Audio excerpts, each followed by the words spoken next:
हमारे शास्त्रों में गुरु पूजा का बहुत बड़ा महत्व है, क्योंकि कहा गया है कि गुरु ही भगवान का पता, भगवान का मार्ग बताता है। यहां तक कबीरदास जी ने कहा कि हरि के रूठने पर तो आदमी का उद्धार हो जाएगा, पर गुरु के रूठने पर आदमी का उद्धार नहीं हो सकता है। हरि रूठे गुरु ठौर है, गुरु रूठे नहीं ठौर। तो इसलिए हमारे शास्त्रों में गुरु को बहुत महत्व दिया गया। गुरुर् ब्रह्मा गुरुर् विष्णु गुरुर्देवो महेश्वर गुरुर् साक्षात परब्रह्म तस्मै श्री गुरुवे नमः। गुरु को ब्रह्मा सृष्टि बनाता है। ऐसे ही गुरु महाराज ज्ञान में जन्म देते हैं तो द्विज बनाते हैं, दूसरा जन्म देते हैं, that is the second birth. Vishnu बनकर के पालन करते हैं और शिव बनकर के संहार करते हैं, शंकाओं का शमन करते हैं। तो त्रिदेव हैं, उनका काम कहा गुरुर् ब्रह्मा गुरुर् विष्णु गुरुर्देवो महेश्वर गुरुर् साक्षात परब्रह्म तस्मै श्री गुरुवे नमः। तो गुरु को प्रणाम किया गया। तुलसीदास जी महाराज भी कहते हैं, बंदो गुरुपद कंज कृपा सिंधु नर रूप हरि महामोहतम पुंज जासु वचन रवि करनी करते। मैं गुरु महाराज की वंदना करता हूं, जासु वचन रवि करनी कर, जिनके वचन रवि की करनी करते हैं। कृपा सिंधु नर रूप हरि। अब बहुत से विद्वान कहते हैं कि तुलसीदास जी महाराज के गुरु का नाम नर हरिदास था, तो उन्होंने कहा नर रूप हरि। तो नर रूप हरि का वो अर्थ लगाते हैं कि नर हरिदास जी के लिए कहा गया, अपने गुरु महाराज के लिए कहा। पर तुलसीदास जी कहते हैं, बंदो गुरुपद कंज कृपा सिंधु नर रूप हरि महामोहतम पुंज जासु वचन रवि करने का, जिनके वचन रवि की करनी करते हैं। रवि माने प्रकाश करना। रात्रि को कितना अंधकार होता है, हर आदमी अपने कमरे में अपने घर में बत्ती जलाता है, प्रकाश करता है। जहां पर विद्युत नहीं है, इलेक्ट्रिसिटी नहीं है, वहां लोग लैंप जलाते हैं। पर इतना सब कुछ करने के बाद भी रात्रि का अंधकार नहीं जाता है, और एक सूरज प्रकट होता है और सबका अंधकार दूर हो जाता है। फिर आपको घर घर में प्रकाश करने की जरूरत नहीं है। इसी प्रकार से जासु वचन रवि कर निकर, जिनके वचन रवि, रवि माने टोटल इल्यूमिनेशन, उसमें फ्रैक्शनल नहीं होती है। ये नहीं कि मेरे घर पे हो गई दूसरे के घर पे नहीं। रवि का प्रकाश फ्रैक्शनल नहीं होता है, जाति पे नहीं होता है, धर्म पर आधारित नहीं होता है, ऊंच नीच पे आधारित नहीं होता है। सूरज जब चमकता है तो सब पर चमकता है, सबके अंधकार को दूर, बिना किसी भेदभाव के, irrespective of cast colour and creed. तो सूर्य का प्रकाश ऐसा होता है कि दैदीप्यमान कर देता है। चिड़िया भी सुबेरे चहचहाने लगती है, जाग जाती है, और प्रकृति के अंदर जो है एक जागरण होता है, नवीनीकरण होता है। और सूरज की रोशनी जब पत्तों पे पड़ती है तो पत्ते का जो कलर होता है वो ग्रीन होता है। ग्रीन कलर का मतलब उसके अंदर क्लोरोफिल होता है, और क्लोरोफिल के कारण फोटोसिंथेसिस होती है। जब धूप पड़ती है तो फोटोसिंथेसिस होती है, जिससे विज्ञान ये बताता है कि जो दूषित हवा है वो स्वच्छ हवा में परिणत हो, carbon dioxide turns into oxygen. तो ये ऑक्सीजन देने का, प्राणवायु देने का काम जो है, थोड़ा आप आगे आ जाएंगे, पीछे वाले जो आगे आ जाएंगे, पीछे जगह जो थोड़ा आगे आता हूँ, और बीच रास्ते में भी बैठ सकते हो। तो कहने का मतलब यह है कि प्राणवायु का काम सूरज करता है। अगर सूरज उगे नहीं, if there is total darkness, तो ये फोटोसिंथेसिस का काम भी नहीं होगा, और फोटोसिंथेसिस का काम नहीं होगा तो प्रदूषण बढ़ता रहेगा, बढ़ता रहेगा, बढ़ता रहेगा, और एक समय आएगा सफोकेशन हो जाएगा। आपने देखा होगा जहां ज्वालामुखी खड़ी होती है और बहुत ज्यादा ज्वालामुखी का धुआं निकलता है, और वो धुआं थोड़ा सा तो इतना सफोकेशन उसमें होता है धुएं में कि आदमी श्वास नहीं ले पाता, और बिना श्वास के आदमी मर जाता है। पोम्पेई का उदाहरण आता है कि पोम्पेई के अंदर ज्वालामुखी जो है फटा और पूरा पोम्पेई जो है दब गया। जो खड़े भी हुए वो श्वास नहीं ले सके बिकॉज सफोकेशन हो गया, तो पूरा पोम्पेई दब गया। आज वहां लोग जाते हैं तो उसका उत्खनन हो रहा है, उसको खोदा जा रहा है, लोग देखते हैं वहां कैसा रास्ते बने हैं, क्या बना है। तो कहने का मकसद यह है कि स्वच्छ हवा का जीवन के लिए बहुत आवश्यक है। दूसरी बात, हमारे संतों ने कहा, लख 84 भरम दिया, मानुष जन्म पायो, कह नानक नाम संभाल सो दिन नेड़े आयो। ये हमारा कॉन्सेप्ट है कि भाई लख 84 भटकते भटकते भटकते भटकते मानुष शरीर मिला है। अब इसको भटकने का मतलब क्या है कि हम लख 84 में इवॉल्व होते होते, अगर आप साइंस को अध्ययन करेंगे तो वो आपको बताते हैं कि आदमी जो है अनेक फेजेस से गुजरता हुआ और फिर ये मानव शरीर ह्यूमन फॉर्म में पैदा होता है। जैसे ये माना गया कि पृथ्वी पर जीवन जो है मत्स्य रूप में भगवान का प्राकट्य हुआ, और ये माना जाता है कि पहला जो जीवन जो हुआ, जो प्लैंकटन या जीवन जो एमोनाइट हुआ, वो मत्स्य का था, मच्छी का था। आपने देखा होगा, शालिग्राम की शिला देखी होगी, जिसके अंदर एक चक्र बना होता है, वो एमोनाइट होता है, एक कीड़ा होता है जो पानी के अंदर था। तो वो फॉसिलाइज हो गया तो उसको ये मानते हैं कि भगवान ये विष्णु का चरण है, अर्थात चेतना का चरण है, अर्थात जो जीव पैदा हुआ, जो जीवन पैदा हुआ, उसका इम्प्रिंट है, उसका चरण है। तो ये मान करके शालिग्राम की पूजा की जाती है, और शालिग्राम गंडक नदी में प्राप्त होता है। और संत कहते हैं कि भाई राम तो कई हैं, तो कैसे राम है?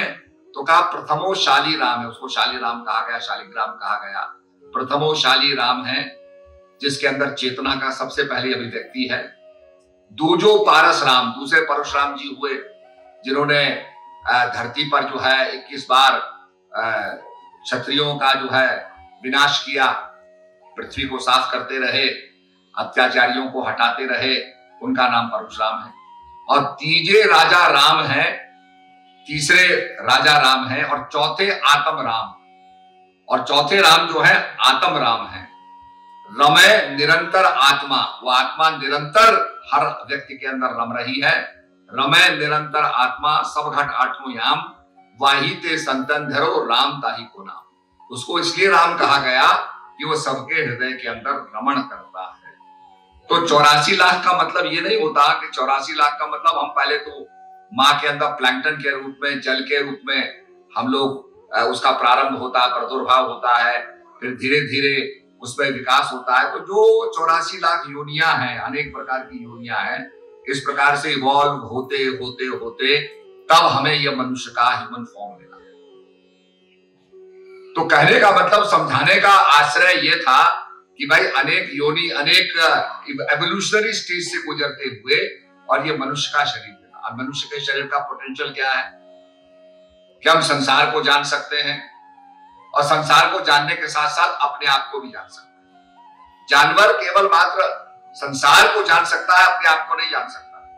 मनुष्य उससे एक कदम आगे बढ़ गया, and he has the faculty, उसके पास सबसे बड़ी अद्भुतता यह है कि वह स्व का ज्ञान प्राप्त कर सकता है। इसलिए आपने देखा होगा, बड़ी स्वामी भक्ति जानवरों में होती है। कुत्ते में कितनी बड़ी भक्ति होती है, घोड़े में कितनी बड़ी भक्ति होती है, चेतक में कितनी बड़ी भक्ति थी। चेतक की टांग टूटने के बाद ही उसने अपने स्वामी को बचाया, और आज लोग उसके गीत गाते हैं कि भाई चेतक, हम तुझे स्वर्ग में मिलेंगे और स्वर्ग में तेरे से मिलाप होगा। और उसने वीरता का प्रदर्शन किया, जगह जगह चेतक की मूर्तियां लगाई। पर ये नहीं आता उसके अंदर चेतक का कि भाई उसने अध्यात्म को जाना या पशु अध्यात्म को जान सकता। अध्यात्म को जानने की बात केवल मानव के साथ की गई कि मानव अपने आप को जान सकता है। तो 84 कहा लक्ष्य 84 भरम दिया, मानुष जन्म पायो। अनेक एवोल्यूशनरी स्टेज से गुजरते गुजरते ये मनुष्य का शरीर मिला। कह नानक नाम संभाल। गुरु नानक देव जी कहते हैं कि प्रभु का जो नाम है जिससे कल्याण होना है उसको संभालो, वो तुम्हारी असली कमाई है। ये संसार की कमाई असली कमाई नहीं है। आजकल तो साइंस का ऐसा हो गया कि हम जो साइंस को पढ़ते थे और ये मानते थे कि ये अंतिम सत्य है, इसके बाद देयर इज नथिंग पॉसिबल, ये बिल्कुल जो साइंस कह रही है सही है। आज उसमें भी परिवर्तन हो गया, साइंस में भी परिवर्तन हो गया। आप ये कहते थे भाई एटम डिविजिबल नहीं है, एटम को बांटा नहीं जा सकता, आज उसमें भी डिविजन हो गया, एनर्जी निकल रही है, एटॉमिक ब्लास्ट हो रहा है, चेन रिएक्शन हो रहा है। तो कहने का मतलब कि बड़े बड़े सिद्धांतों में परिवर्तन हो रहा है, धीरे धीरे चीजों में परिवर्तन हो रहा है। हम एक चीज को अंतिम सत्य नहीं मान सकते। तो कहा तर्को प्रतिष्ठा श्रुतियों विभिन्ना नैको ऋषस्य मतम प्रमाणम धर्मस्य तत्व निहतम गुहायाम महाजनो येन कथा सपन्ना। तो इसलिए कहा धृतराष्ट्र कहते हैं कि तर्क की प्रतिष्ठा, एक तर्क दूसरे तर्क से कट जाता है। तर्को प्रतिष्ठा श्रुतियों विभिन्ना, श्रुतियों के भी अलग अलग मत है, शास्त्रों के भी अलग अलग मत है। नैको ऋषस्य मतम प्रमाणम, और ऋषि का कोई ऐसा भी प्रमाण नहीं है जिसको अंतिम प्रमाण मान लिया जाए और उसको मान करके स्वीकार कर लिया जाए। धर्मस्य तत्व में निहतम, धर्म का जो तत्व है निहतम गुहायाम, बड़ा गोपनीय है। तो ऐसी स्थिति के अंदर क्या रास्ता है, व्हाट इज द वे का पंथा? तो कहते हैं महाजनो येन गता सपंथा, जिस रास्ते पर महापुरुष चलते हैं, ज्ञान के मार्ग पर चलाते हैं, उस पर चलना चाहिए। तो ये हम लोगों को मौका मिला है, इस पर हम भजन अभ्यास करते हुए आगे बढ़े। तो गुरु का महत्व बताया, गुरु बिन ज्ञान न हुए, ज्ञान के हुए विराग बिन, सुखी लहे हरि भक्ति बिन गावई वेद पुराण। कि गुरु के बिना ज्ञान नहीं होता। यहां तक रामचरितमानस में कहा गया है, गुरु बिन भव निधि तरे न कोई, जो विरंच शंकर सम हुई। कि ब्रह्मा विष्णु महेश के जैसा भी हो जाए तो भी गुरु के बिना उसका उद्धार नहीं होगा।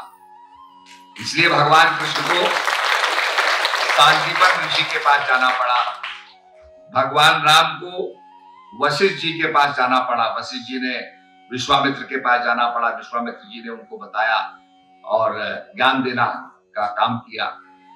तो कहने का मतलब ज्ञान का जो संपादन होता है वो जीवित जो गुरु महाराज होते हैं उनसे होता है। इसीलिए कहा जैसो चंदवा उगवे सूरज चढ़े हजार, एते चांदना होइया गुरु बिन घोर अंधियार। संत कहते हैं कि हजारों चांद प्रकट हो जाएं, सूरज भी आ जाए, ये बाहर तो बहुत ज्यादा रोशनी हो जाएगी पर अंदर हृदय के अंदर रोशनी होगी। एते चांदना होइया गुरु बिन घोर अंधियार, बिना गुरु के ज्ञान के हृदय में अंधकार ही अंधकार होगा। इसलिए गुरु महाराज के पास जाकर ज्ञान प्राप्त करना, श्रद्धा से ज्ञान प्राप्त करना और ज्ञान का भजन करना। आपने देखा होगा बहुत सी चीजें आज लोग खरीदते हैं और उसका उपयोग नहीं करते। हमने खरीदी और रख दी, तो जब उपयोग नहीं करेंगे तो उस चीज का लेना ना लेना बराबर हो गया। To have it and not to have it is the same thing. हाँ, आपने उसका खर्चा और कर दिया उस पर, तो ऐसे उस चीज का उपयोग करना चाहिए। तो हम अगर उसका उपयोग करें, आपने देखा मीराबाई, अब तो खैर उतना भेदभाव नहीं है, पर मीराबाई के जमाने में कितना भेदभाव था, कितनी संकीर्णता थी। और इतनी संकीर्णता थी कि जब मीरा संतों के पास जाने लगी और गुरु महाराज के पास जाने लगी तो राणाओं को लगा कि ये तो हमारी बेइज्जती कर रही है। हम तो राज करने वाले लोग हैं, राजपुरुष हैं, और हमारी ये जो मीरा है ये घर घर जा रही है और कोई ये प्रतिबंध भी नहीं है, कोई कंट्रोल भी नहीं है, तो ये तो ऐसी जगह बैठती है साधु संतों के बीच में, तो उनको बड़ा बुरा लगा। ये तो हमारी सामाजिक जो परिस्थिति है उसके बिल्कुल विपरीत जा रही है। She has no shame, तो शर्म ही नहीं है, कुछ लिहाज नहीं है। तो उन्होंने क्या कहा, इसको भाई मारो, तो जहर दे दिया। पर यह कहा जाता है कि मीराबाई के जो प्रभु थे उन्होंने उस जहर के अंदर परिवर्तन कर दिया। जहर में भी उसको बोलते हैं ट्रांस सब्सटेंशिएशन बोलते हैं, कि उसके अंदर परिवर्तन हो, तत्वों में परिवर्तन होता है, तो उसमें परिवर्तन हो गया। कभी कभी आप कोई चीज को रखो, वो विष हो और उस समय नहीं दिया तो उसमें परिवर्तन हो जाता है। अभी ऐसी दवाइयां पैदा की गई हैं जिसमें रेडियोथेरेपी होती है, एटॉमिक थेरेपी होती है, तो लोग मशीन में दवाई को बनाते हैं, आइसोटोप से दवाई को बनाते हैं, और दवाई को बनाने के बाद उसी समय उसको आधे घंटे में इंजेक्शन देना पड़ता है ताकि शरीर के अंदर जाके कैंसर को मार सके। अगर वो लेट हो जाएगी तो दवाई का प्रभाव निष्प्रभाव हो जाएगा। तो ऐसे ही कुछ मीराबाई के साथ हुआ, तो उसने भी उसको कुछ नहीं किया। फिर सांप दिया तो सांप भी कुछ नहीं कर सका। तो मीराबाई की तन्मता, मतलब अगर आप चित्तौड़गढ़ जाओ तो वहां पर वो जगह है जहां पर रविदास जी महाराज जो चमार थे वो सत्संग करते थे, और नीचे बैठ के मीराबाई सुनती थी और मीराबाई का जो समाज था वो सुनता। तो उस जमाने में जो, आज तो खैर दूसरी बात है, पर उस जमाने का जो प्रतिबंध था, जो सीमाएं थी, जो लोगों के अंदर अहंकार था, तो वो सब देखते हुए मीराबाई क्या कहती है, मुझे गुरु मिले रविदास सास कर ना जाऊं। तो रविदास गुरु मिले, मन चाकर राखो जी, चाकुर राखो, बाग लगासो, नित दर्शन पासो, वृंदावन की कुंज गलिन में तेरी लीला गासो, मन चाकर राखो जी। तो मीराबाई ने जो बात कही, मीराबाई का जो अनुभव था, मीराबाई को जब ज्ञान प्राप्त हुआ, मीराबाई के पास कमी नहीं थी, मीराबाई के पास एक से एक विद्वान लोग थे, शास्त्र के पढ़ने वाले लोग थे, और जो पूजा उपासना लोग करते हैं, शिवार्चन करते हैं और आपका विष्णु सहस्त्र नाम का पाठ करते हैं, ये तो उस जमाने में भी होता था। गणेश की उपासना, शंकर की उपासना, विष्णु की उपासना और अनेक देवताओं की उपासना करना, नवग्रह की पूजा करना, यज्ञ करना, यज्ञ में भी बड़े बड़े यज्ञ करना, शतचंडी करना, आयुध चंडी करना, लक्ष्य चंडी करना, ये तो उस जमाने में भी होता था। राजा लोग ही करते थे, आम आदमी के तो सामर्थ्य भी नहीं था। तो मीराबाई इस तरफ नहीं गई, मीराबाई स्पिरिचुअलिटी की तरफ गई। अपने मन को, अपने आधीन अहंकार को बढ़ाना नहीं, मन चाकर राखो जी, चाकर रहसू, बाग लगासू, नित्य उठ दर्शन पासू। डेली मुझे भगवान का एक्सपीरियंस होता है, और वृंदावन की कुंज गलिन में तेरी लीला गासो, मन चाकर राखो जी। तो ये मीराबाई का अनुभव था, मीराबाई का स्पिरिचुअल प्रगाढ़ अनुभव था। और इसीलिए ये बात मानी जाती है कि मीराबाई जब द्वारिका में जाती है तो द्वारिका में भगवान के तद्रूप हो गई। मीराबाई की कोई शरीर नहीं मिला किसी का, वो भगवान के अंदर ही लोग हो गए। तो कहने का मतलब मीराबाई का जो आज हम जो कर्म कांड करते हैं, गीता में भी भगवान यही कहते हैं कि हे अर्जुन, ना यज्ञ से आपको आपके मनोवांछित फल मिल जाएंगे, ना यज्ञ से, न दान से, न तप से मेरी प्राप्ति नहीं होती। मेरी प्राप्ति अनन्य भक्ति से होती है। अब इसको आप अगर ध्यान लगा के सुने और उसका अध्ययन करें तो आपकी बात समझ में आएगी, नहीं तो बात जल्दी से समझ में नहीं आती। हम परिपाटी में बह जाते हैं। तो भगवान कहते हैं यज्ञ करने से, दान करने से और तप करने से मेरी प्राप्ति नहीं होती है, ये मनोवांछित फल के लिए। क्योंकि आप जब यज्ञ करेंगे तो पहले पूछेगा, भाई अपने मन में संकल्प लो, क्या तुम्हारा संकल्प है, क्या तुम्हारी मन की इच्छा है। तो हम तो मन की इच्छा पूरी करने में लग गए, भगवान की भक्ति में तो है ही नहीं हम। तो भगवान की भक्ति तब होती है जब मन को बांधा जाता है। मन के हारे हार है, मन के जीते जीत, और परम तत्व को पाइए मन ही के प्रति। तो इसीलिए वहां मन को बांधना है। इसीलिए अर्जुन भगवान से कहता है कि प्रभु, ये जो संपूर्ण वायुमंडल है इसको गठड़ी के रूप में बांधना आसान है, जैसे आपने देखा होगा वो एयर बलून होता है, एयरशिप, तो कितना बड़ा होता है, तो वो इतना बड़ा होता है, वो उसको गठरी के रूप में हो गया। और वो एयरशिप जिसको अंग्रेजी में ब्लिम्प बोलते हैं, तो वो ब्लिम्प जो है वो बहुत बड़ा होता है, उसमें आदमी सामान भी चला जाता है।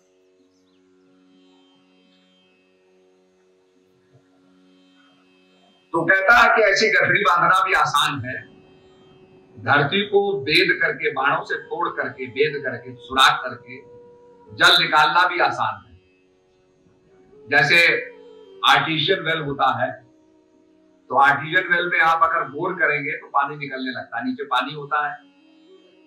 अर्थ की क्रस्ट ऐसी होती है कि जो पानी को आने नहीं देती, तो अगर आप बोर करेंगे तो नीचे से फुहारा निकलेगा, पानी निकलने लगेगा। उसने कहा ये भी आसान है, पर हे कृष्ण, हे पार्थ, ये मन इतना चंचल है कि मन को एकाग्र करना इज नेक्स्ट टू इम्पॉसिबल, ये बड़ा असंभव है। तो भगवान कहते हैं बिल्कुल निसंदेह, देयर इज नो डाउट, ये मन बड़ा सूक्ष्म है, मन बड़ा चंचल है। आपने देखा होगा रावण इतना बड़ा विद्वान था, भगवान शंकर को प्रसन्न कर लिया। और इतना ही नहीं कि भगवान शंकर के दर्शन करने जाता था, कहने लगा प्रभु मैं इतनी दूर चल करके आता हूं आपके दर्शन करने के लिए, तो मैं चाहता हूं कि ये सारा कैलाश उठा के ले जाओ लंका में, मुझे आना जाना ही नहीं पड़ेगा। ऐसा भी अपने मन को कंट्रोल में नहीं रख सकता। और परिणाम क्या हुआ? परिणाम उसका आप जानते ही क्या हुआ।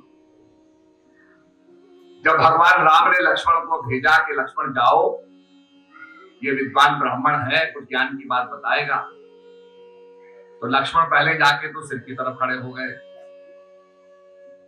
तो रावण ने कुछ नहीं बोला। तो लक्ष्मण कहते हैं प्रभु इसके अंदर तो बड़ा अहंकार है, ये तो कुछ बोलता ही नहीं है। भगवान ने कहा तुम कहां गए? बोला महाराज मैं तो उसकी सर की तरफ खड़ा था। बोला नहीं, तुम पैर की तरफ खड़े थे। जब पैर की तरफ खड़े हुए और लक्ष्मण जी ने प्रार्थना की कि भाई कुछ ज्ञान की बातें हो, उपयोग की बातें हो, जीवन उपयोगी बातें हो तो बताओ, ताकि संसार को उससे लाभ प्राप्त होगा। तब रावण आंखें खोल करके बताता है और बड़ी सनाफसिस बात बताता है जीवन की। हे लक्ष्मण, अच्छा काम कल पर नहीं छोड़ना चाहिए। अच्छा काम क्या था? लोगों की बड़ी डिमांड थी कि ये समुद्र का जो खारा पानी है इसको मीठा बना दिया जाए। जैसे आपने देखा होगा दुबई में लोग चाहते हैं कि वहां का जो समुद्र का पानी है, खारा पानी, मीठा हो जाए। मुंबई के लोग चाहते हैं समुद्र का पानी मीठा हो जाए, तो प्रॉब्लम ही हल हो जाएगी पानी की। आज वहां पवई लेक से पानी लाना पड़ता है, या जहां पानी नहीं होता है दुबई के अंदर तो समुद्र का पानी लेके उसे बॉईल करते हैं, बॉईल करके उसका स्टीम बनाते हैं, स्टीम को कूल करते हैं, डिस्टिलेशन के बाद पानी मिलता है। तो लोग ये चाहते थे समुद्र का जो खारा पानी है मीठा हो जाए। तो उसने कहा ये काम, मैंने कहा भाई कल करेंगे। अच्छा काम मैं कर सकता था, कल पे डाल दिया। लोग जाना चाहते थे कि अब सीढ़ी चढ़ के स्वर्ग तक पहुंच जाए, जैसे आप स्वर्गारोहण कहते हैं। पांडव लोग गए, बद्रीनाथ से आगे स्वर्गारोहण है, एक जगह है जहां पर से पांडवों को जाना था। तो पांडव एक के बाद एक गलते चले, तो जिसके अंदर, क्योंकि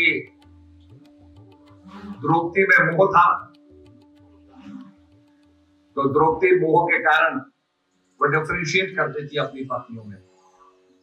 तो उसके कारण क्या हुआ कि वो गलने लगी। उसको देखते देखते नकुल, सहदेव, भीम, अर्जुन सब देखने लगे पीछे। उनके अंदर भी मोह आया कि भाई ये गल रही है, वो भी गलने लगे। केवल युधिष्ठिर महाराज ऐसे थे जिन्होंने पीछे नहीं देखा, आगे बढ़ते चले। उनके साथ एक कुत्ता था। जब आगे बढ़ते चले गए तो आगे देवता खड़े थे। उनका महाराज आप अधिकारी हो गए स्वर्ग के, आप सशरीर with the same body you can enter into heaven. आप स्वर्ग में जा सकते हैं सशरीर, आप इतने देवात्मा हैं, आप जा सकते। जब वो बैठे तो कुत्ता भी जाने लगा। तो देवता कहते महाराज ये कुत्ता कैसे जाएगा स्वर्ग? आपने पुण्य किए हैं।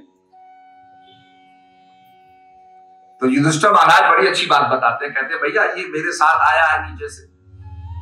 क्योंकि अगर आप कल्पना करो कि मैदानी इलाके से हरिद्वार से कोई साथ साथ चले और साथ साथ आपके रहे और आपकी रक्षा करे, रात को आप सो तो भालू से, बाघ से, जानवर से आपकी रक्षा करे, तो उन्होंने कहा नहीं अगर ये नहीं जाएगा तो मैं भी नहीं जाऊं। इसने मेरा साथ दिया है, यहां तक पहुंचा है,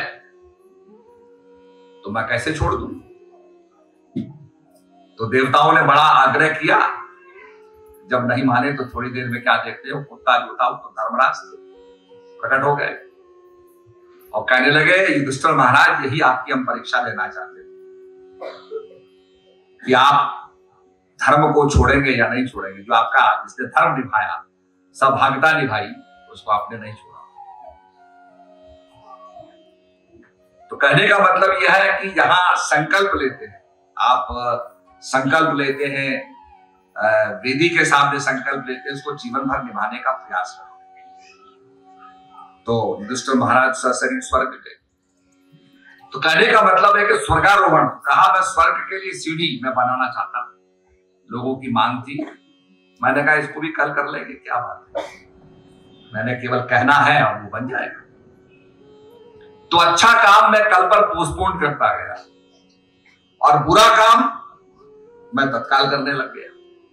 जब शूर्पणखा मेरे पास आई, उसने कहा दंडकारण्य में 2 सुकुमार विचरण कर रहे हैं, उनके साथ एक ओजस्वी नारी भी है, तो ओजस्वी नारी को ग्रहण करने के लिए कि भाई ये तो मेरी सीमा में आ गई, जो सीमा में है वो तो मेरी प्रॉपर्टी है, तो सीता को अपहरण करने की मैं योजना बनाने लगा। अच्छा काम कल पर छोड़, तो बुरा काम मैं करूंगा तो बुरा का प्रभाव पड़ेगा, अच्छा काम तो हुआ ही नहीं, उसका बेनिफिट कैसे मिलेगा? तो वो तो कल पर टाला हुआ है। तो ऐसे अगर अच्छा काम हम कल पर छोड़ देंगे, वो एक कहावत, एक कथा बताते हैं कि आपने देखा होगा गांव में वो आते हैं, बाजीगर आते हैं, तो बाजीगर जादू तो दिखाते हैं, पर जादू के साथ साथ वो कुछ चीज भी ले आते हैं, जैसे दंतमंजन ले आएंगे, चूर्ण ले आएंगे, कोई चीज ले आएंगे, तो उसको भी एडवर्टाइज करेंगे। तो एक जादूगर जो था, बाजीगर जो था, वो दंतमंजन ले आया। उसने एक को बुलाया, आओ भाई आकर आओ, लो दांत मंजन लो, उसको करो। उसने दांत मंजन किया, कुल्ला करवाया, तो उसके दांत बिल्कुल साफ हो गए, एब्सोल्युटली वाइट। उसने कहा देखो देखो भाई दंत मंजन है और ये पुड़िया है और ये जो है मिलेगा आपको। तो पहले होते थे, आने होते थे, तो वो 2 आने के बीच में उसने सिक्का रखा, तो मतलब 3 सिक्के के करीब था। तो अब वो सोच रहा है, उसका दोस्त सोच रहा है कि यार ये सिक्के तो मैंने पकड़ लिए, मेरा दोस्त जो है अब ये गांव जाएगा, सबको अपने दांत दिखाएगा, तो इसके दांत तो साफ हो गए, मेरे दांत तो पीले के पीले हैं, तो मैं लूं या ना लूं। तो यही सोचता रहा। वो जादूगर भी समझ गया कि ये लेना चाहता है पर ये हेजिटेट कर रहा है, तो वही बार बार उसके पास जाता था। अब वो लूं ना लूं, तो 3 सिक्के रगड़े जा रहे हैं, फ्रिक्शन हो रहा है। बड़ी देर के बाद उसने उसको फेंक दिया और उस पैकेट लिए। अब वो जादूगर जो था वो सिक्के बटोरने लगा, देखा तो ये तो सिक्का घिस गया। वो जो आदमी था बटोरते घिस गया। क्योंकि हमने तो देखा है, लोग सत्संग सुनते हैं, हम कहते हैं भाई ज्ञान लोगे तो क्या जाएगा, हम तो कुछ लेते नहीं, आपकी बढ़ोतरी होगी,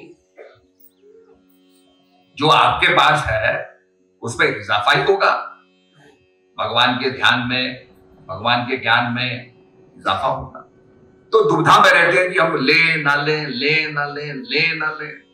और ले ना ले में ही अगर जीवन चले गया तो सिक्का खोटा हो गया, अपॉर्चुनिटी गई।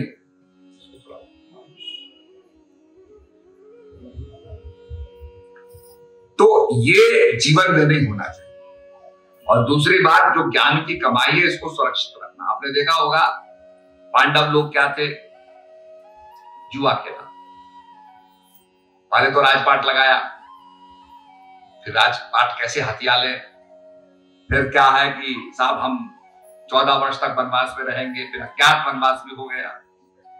सब कुछ लगाने के बाद पत्नी को भी दांव पे लगा और हार गए। तो ये जो ज्ञान का इन्वेस्टमेंट है, इसमें हमें सुरक्षित रखना है, ताकि ऐसा ना हो कि हम हार जाए। आपने देखा होगा जुए में जो बहुत जुआ खेलते खेलते खेलते सब कुछ हार गए, बहुत कमाया, बहुत इकट्ठा किया, हार गए। तो इसलिए भजन और भक्ति, गुरु महाराज की सेवा, भजन, भक्ति, इस पर हम चलेंगे और ये कमाई करेंगे। ये कमाई हमारे साथ जाने वाली है, बाकी संसार का तो संसार में रह जाए। आपने देखा होगा लाल किला जिसने बनवाया वो अपने साथ तो नहीं ले गया, आज छूटा हुआ है। आज प्रधानमंत्री या कोई भी नेता जाता है उस पर प्रधानमंत्री जी भाषण देते हैं, यही है। बड़े बड़े महल आपने देखे होंगे, राजस्थान में तो कई महल है। यहां तक बोलते हैं कि साहब चीन में जो ग्रेट वॉल ऑफ चाइना है उससे ज्यादा लंबी दीवार तो हमारे राजस्थान के महलों की है। कुंभलगढ़ को देखो तो उसकी दीवार इतनी बड़ी है कि वो तो ग्रेट वॉल ऑफ चाइना से भी बड़ी है, और उसका प्रचार प्रसार नहीं है तो लोग शायद नहीं समझ पाते। तो वो सब इतने बड़े बड़े महल जिन्होंने बनाए और उसके अंदर सारी चीजें बनाई उन्होंने।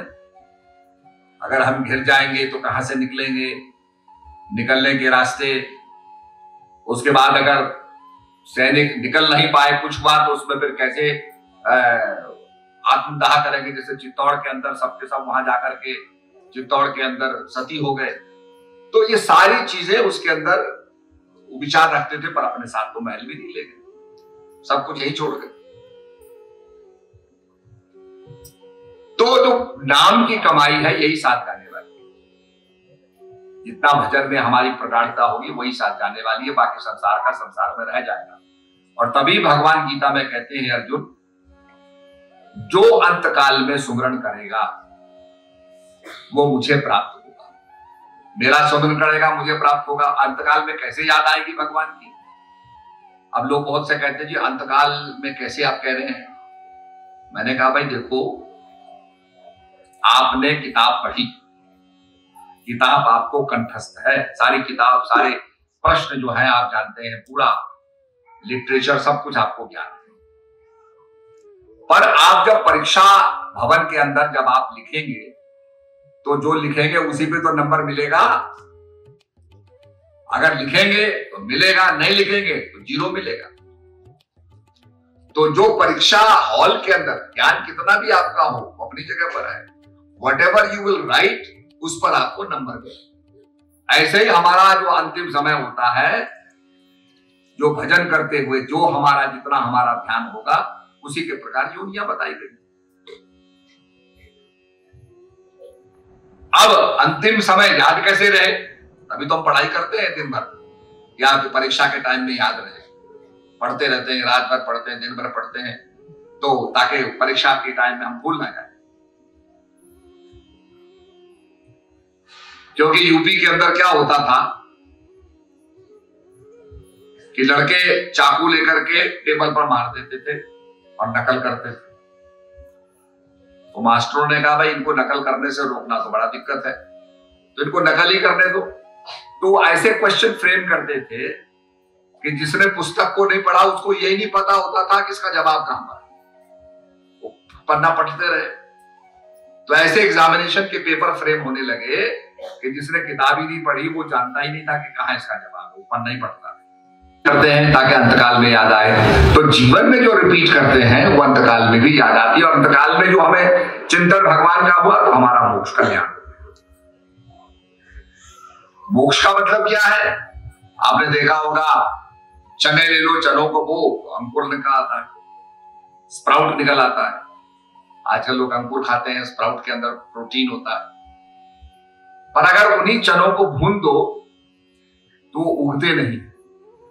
तो भगवान कहते हैं जो ज्ञानाग्नि के अंदर जिनके संस्कार दग्ध हो जाते हैं उनका पुनर्जन्म नहीं होता, वो संसार में आना जाना नहीं होता, जो आज ट्रांसफॉर्मेशन नहीं होता। नहीं तो आपको पता हर चीज की रिसाइकलिंग हो रही है। आज कागज है, उसकी भी रिसाइकलिंग हो रही है। आप कोई चीज लेने जाओ, उस पर लिखा रहता है रिसाइकल्ड पेपर। तो रिसाइकलिंग का मतलब हमारी भी रिसाइकलिंग हो रही है, और इसी को कहा जीवन मरण। पर इससे मुक्त होने के लिए जो ज्ञानाग्नि के अंदर जब हमारे संस्कार दग्ध हो जाते हैं तो आदमी का कल्याण होता है।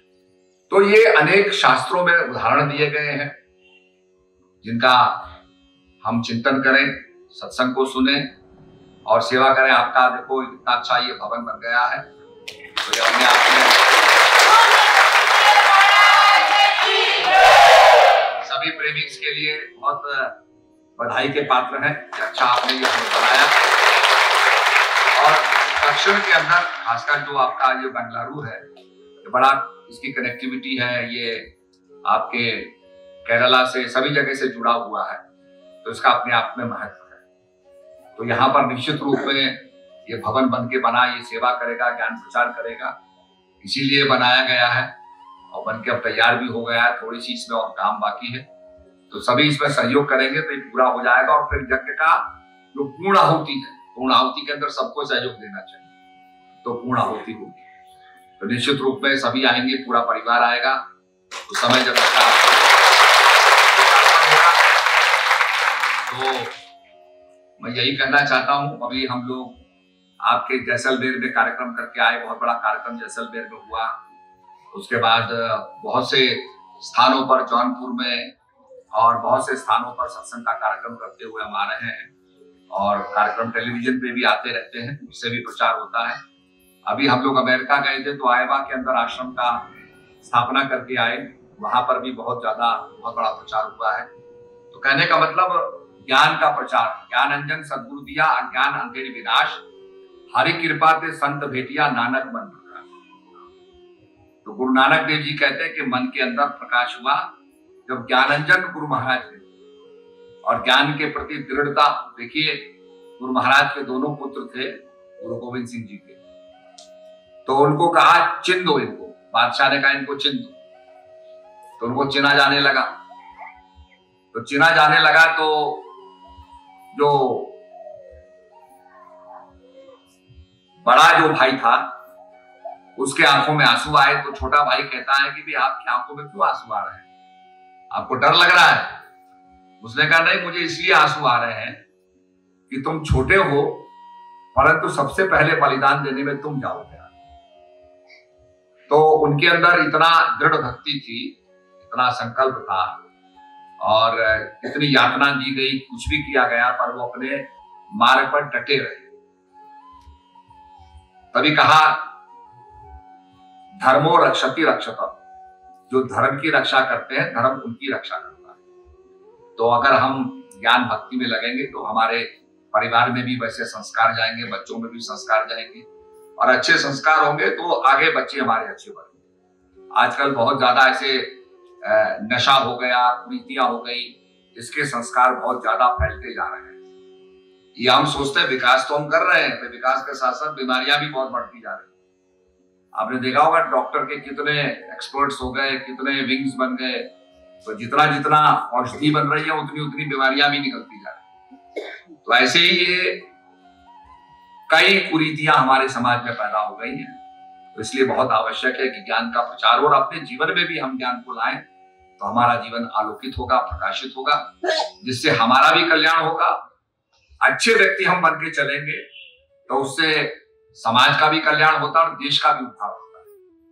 तो आपने देखा होगा योग का प्रचार हो रहा है, भारत के प्रधानमंत्री विदेश में जाके योग कर रहे हैं, और मात्र एक ही नहीं कर रहा है बल्कि अनेक देश के जो लीडर्स हैं वो योग कर रहे हैं।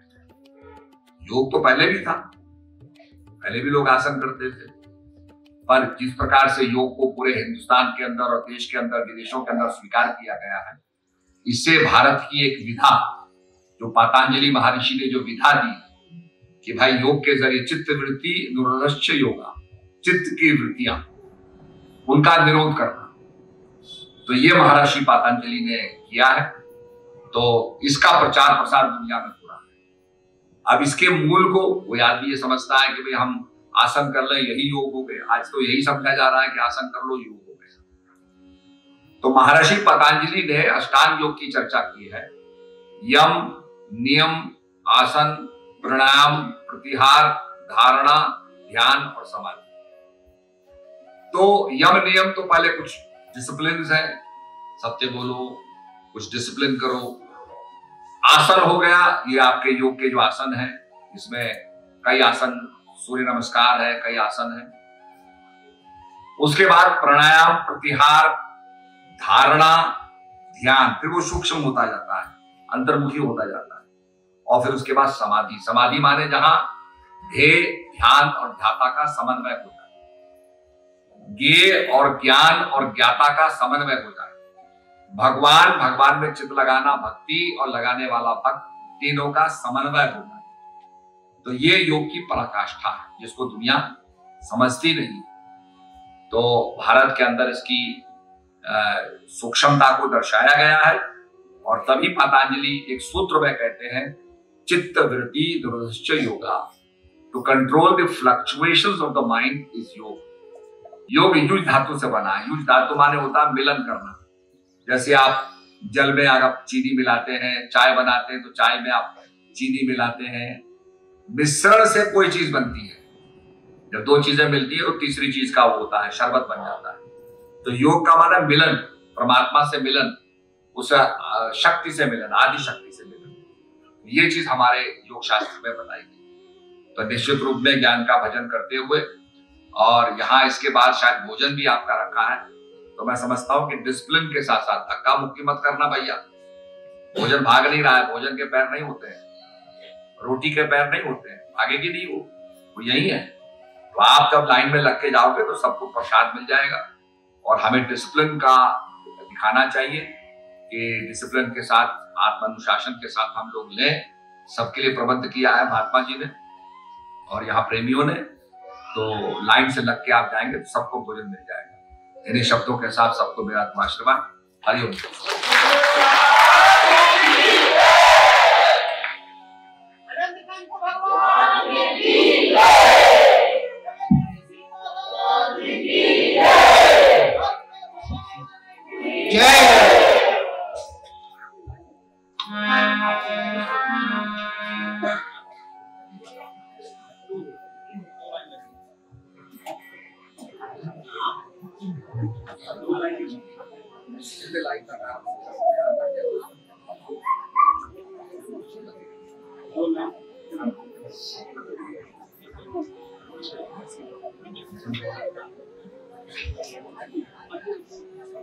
श्री महाराज जी के दर्शन होंगे। सर्वप्रथम माताएं बहनें एक अलग से लाइन लगाएगी, उधर से माता बहनों के दर्शन होंगे और इधर एक लाइन भाई लोगों की लगेगी। भाई लोग भी यहाँ पे जो है दर्शन करेंगे। दर्शन कर अपने श्रद्धा सुमन अर्पित करते हुए, दर्शन करते हुए नीचे सभी के लिए जो है भोजन प्रसाद की व्यवस्था है। शांतिपूर्वक दर्शन करें और दर्शन के पश्चात सभी भोजन ग्रहण करके अपने अपने गंतव्यों की ओर प्रस्थान करेंगे।